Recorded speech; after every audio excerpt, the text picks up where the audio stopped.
was a Saturday morning and Ben had woken up at 8 o'clock. He decided to have a long lie as he didn't have to work today. His co-workers, Tim, Kim and Finn, were also off, as it was the weekend. However, Ben was very excited because his cousin Angus MacBin Lorry was travelling down from Scotland to see him. Angus was on his way to see the Highland Games, which was the first time the village had held such an event. Ben thought, I wonder what Scotland's like. I like to eat porridge for my breakfast, so does that make me Scottish? We all know Ben was just being silly. Police Constable Swizzle was on duty directing the traffic and making sure everyone crossed the road safely. Frankie Plum in the fruit shop was very busy selling his oranges, pears and apples. Miss Potter, working at the post office, was selling lots of stamps and postcards to people who'd come to the village to see the event. And Tony Cornetto at the ice cream shop was selling cones and wafers. Tim, Kim and Finn gave the village a final inspection, just to make sure everything was clean and tidy, with no rubbish blowing around or lying about. Ben was just about to head out of his garage when he heard a shout of "Hoots!" coming up the hill. It was his cousin Angus MacBin Lorry. Ben gave a beep-beep on his horn and moved his eyes from side to side. This was how Ben said hello. "Well, laddie, how are you doing?" asked Angus. "I'm very well," replied Ben as he looked over Angus's lorry. He noticed that Angus was covered in tartan. "That's very smart," Ben thought. Angus said, "Hoots, laddie, I have a gift for you, and it comes all the way from bonny Scotland." Ben liked getting gifts and tried to guess what it was. "I wonder if it's a stick of rock or more porridge," he thought. Angus handed Ben 3 funny round things that he'd never seen before. "Is it 3 footballs?" Ben thought to himself. "Well, laddie, have you guessed what it is yet?" asked Angus. Poor Ben was still puzzled. Angus then said, "Hoots! It's a haggis, and it's very good for you. You eat it with tatties and neeps." Ben replied, "Tatties and neeps? I've never heard of them before." "I'll eat it later, Cousin Angus, and thank you for the gift.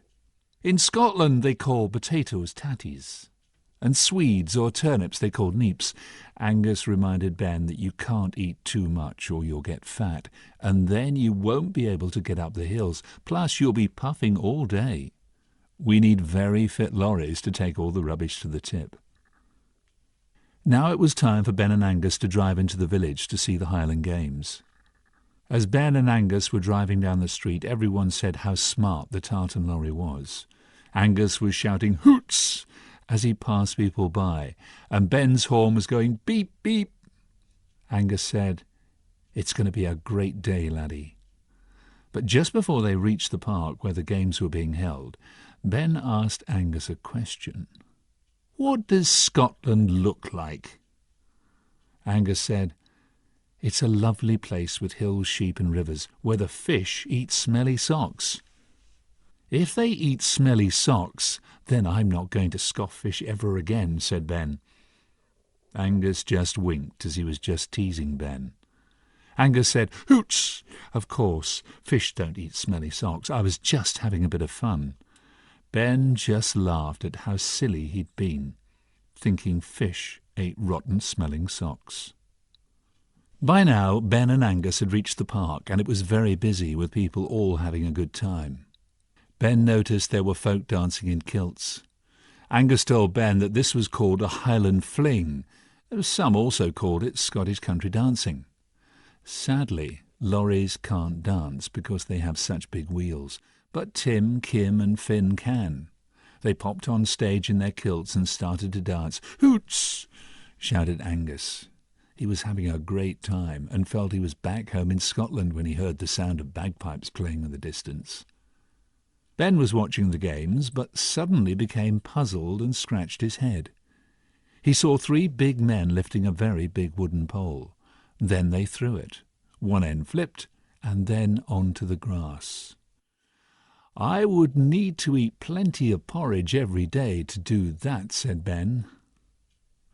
"You would indeed, laddie," said Angus. "That's what we call tossing the caber." Ben thought, "I'm big and strong, and I can do that." But maybe not today. Tim, Kim and Finn entered themselves into a welly boot throwing competition.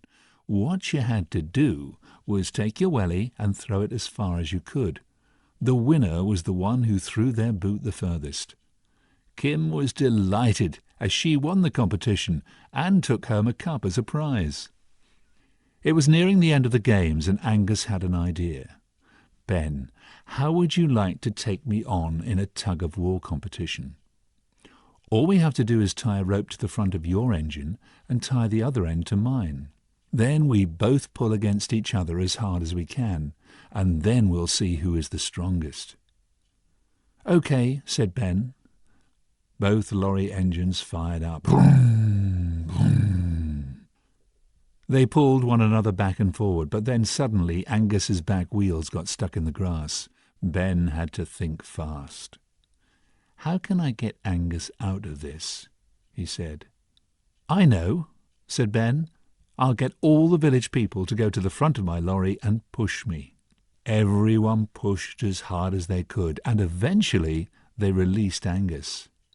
Angus shouted as loud as he could, "Hoots! Now I'm free, thank goodness." With that, Angus was on his way back to Scotland. Ben said, "Beep beep, and see you soon, Cousin Angus." Ben had enjoyed his day at the games, and although it was just a pity he couldn't do any Highland dancing, it was great fun just the same.